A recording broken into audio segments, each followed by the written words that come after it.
Hey, what's happening? Welcome back to the channel. You're watching 100% UFC. I'm joined by Peter. How's it going? Good, thanks. And yourself? Not too bad, thanks. Otto, you alright? I'm sound. He's good. Yeah. So this is the Crystal Palace versus Newcastle match preview at Selhurst Park. It's a 3 o'clock kickoff on Saturday, and I thought I'd get the lads on to preview this big game on the weekend.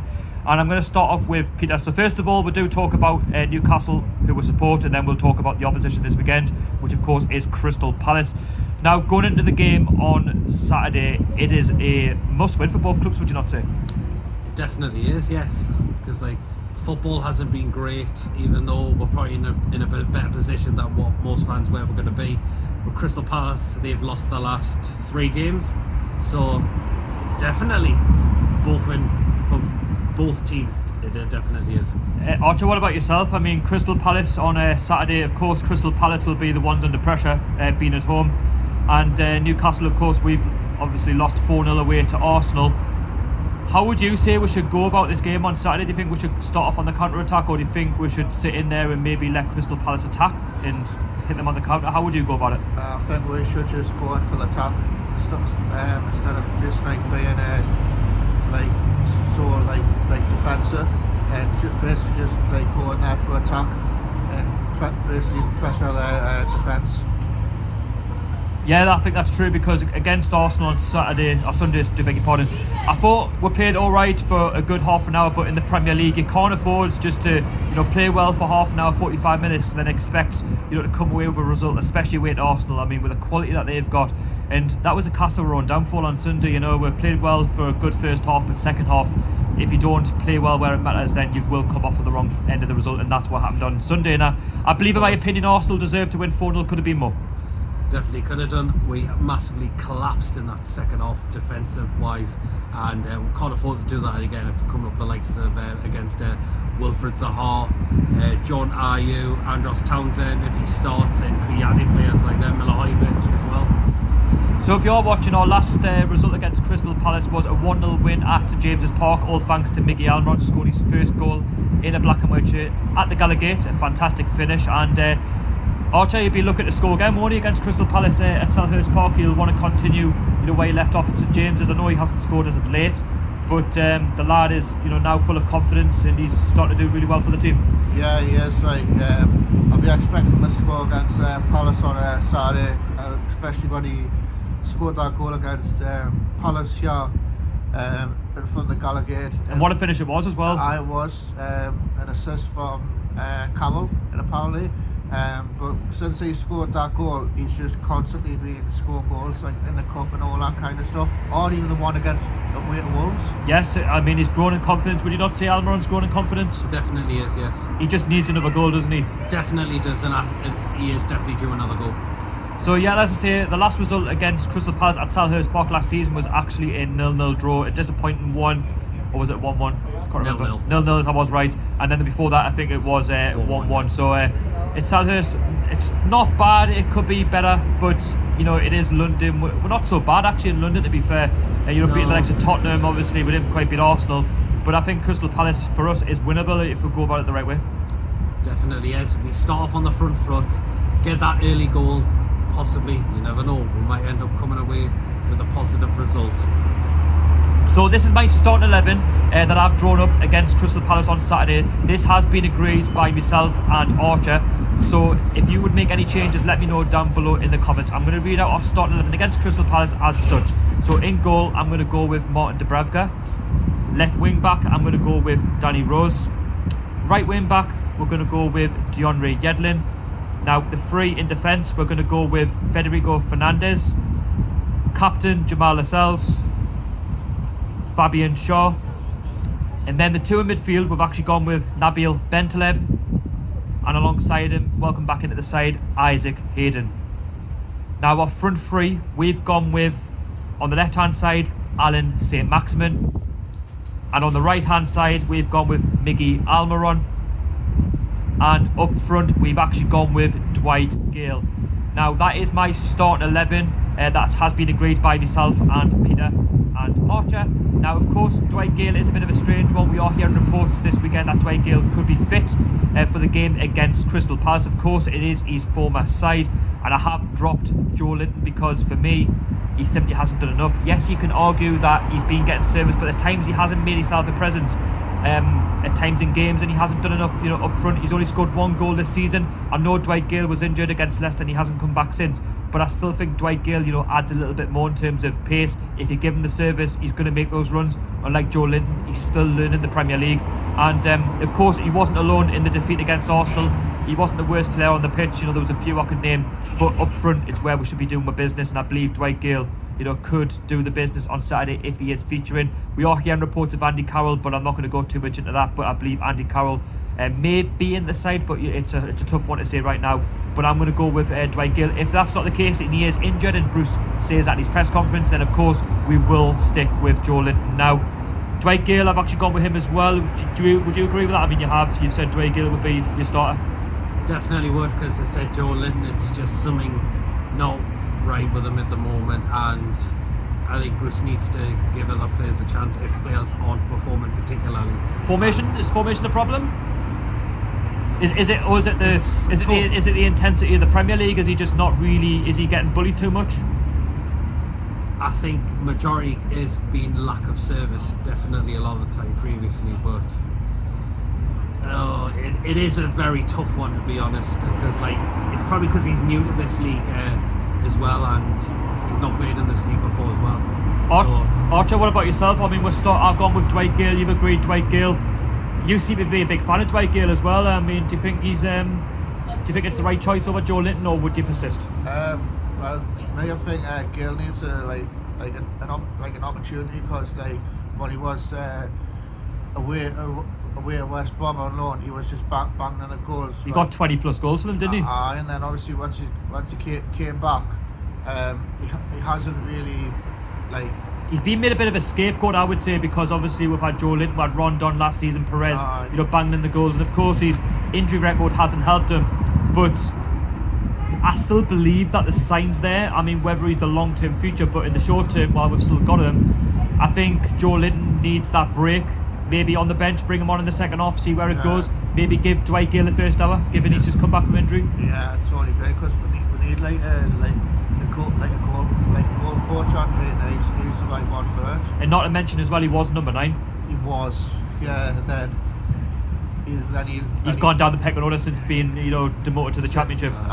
Since we got Joelinton, but Joelinton hasn't really done it for me since we got him for 40 million.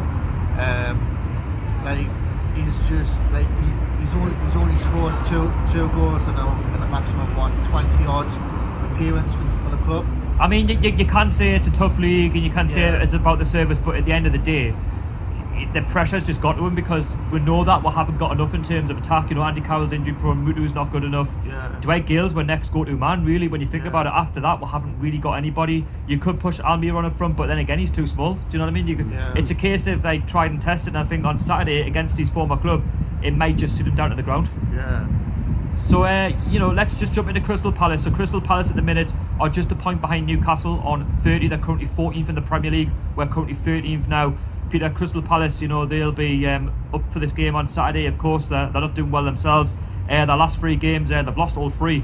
Funny enough, they've played Everton at Goodison, lost 3-1, lost against Sheffield United, which is no, disgrace, 1-0, and they've also lost to Southampton, which is a difficult one. But Crystal Palace, I mean, the pressure is certainly on them. I mean, they've had problems this season, scoring goals. They have, yes. I think they either rely on Wilfried Zaha too much a lot of the time, but I think they have got. I do rate that John Ayew. I think he's a good attacking threat for them as well. But I'm not going to go into the game. I think it could be a walk in the park when a lot of. It's a tough place, Selhurst Park. It is definitely a tough place. Yeah. We haven't won for a while. I mean, we've had some batterings down there in the past. What was it? Was it 5-1 against Steve back McLaren? in 2015 under McLaren. So, it's not looking good, really. We've had a couple of draws in there as well, and obviously, I say the pressure's on Crystal Palace, but the pressure's also on us and Steve Brewster to, bounce back after that 4-0 defeat at Arsenal. Absolutely, yes. The last time we won it, Crystal Palace away, was back in 2013 in the Premier League. That was a 3-0 victory. We've also beaten them in the League Cup as well. That was a 3-2, yes. So have you got much hope then, for Crystal Palace, for the rest of the season? If you just let's say you're a Crystal Palace fan and you're going into this game, would you be confident playing against Newcastle? Because if I was a Crystal Palace fan, looking at how Newcastle have played, we were 8 games unbeaten before Arsenal, and I don't know how we were 8 games unbeaten because the football's been shocking.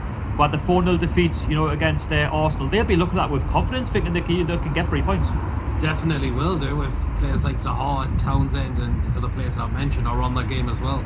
So we've got to do have to keep an eye out for them. What's your thoughts on Crystal Palace, Archer? They're just behind us on 30 points by a point. The winners obviously would jump up a place. Yeah. Have you got much hope for Crystal Palace? For the rest of the season, do you think that they are where they are in the league? Do you think it's right? I mean, yeah, I think it is right for Palace, like the way they are at the table.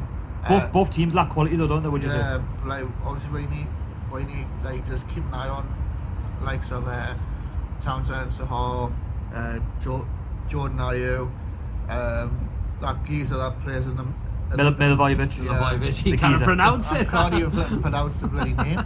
He's got a good record. So yeah, we'll look at Crystal Palace. So stats so far tell you that Jordan Ayew's got 6 goals for Crystal Palace this season. He's been their go-to man for goals, which is quite surprising because normally you talk about one man, which is Wilfried Zaha. For me, he's going to be my player focus for a player to watch out for if Newcastle fans are watching. Rapid, he's got a real potential of really, moving up the division, maybe to another club. He's got that, that pace, he's got that trickery, he's got that skill, and he's only got 4 goals this season. But that doesn't mean that he's an awful player. He's just had one of those seasons where it's been off season. Obviously, Crystal Palace haven't scored enough goals. Milivojevic is another one. He's very good with his set pieces as well. He did score in the winner at St James's Park last season, so he knows where the back of the net is as well. Obviously, hasn't scored as many as you would like this season.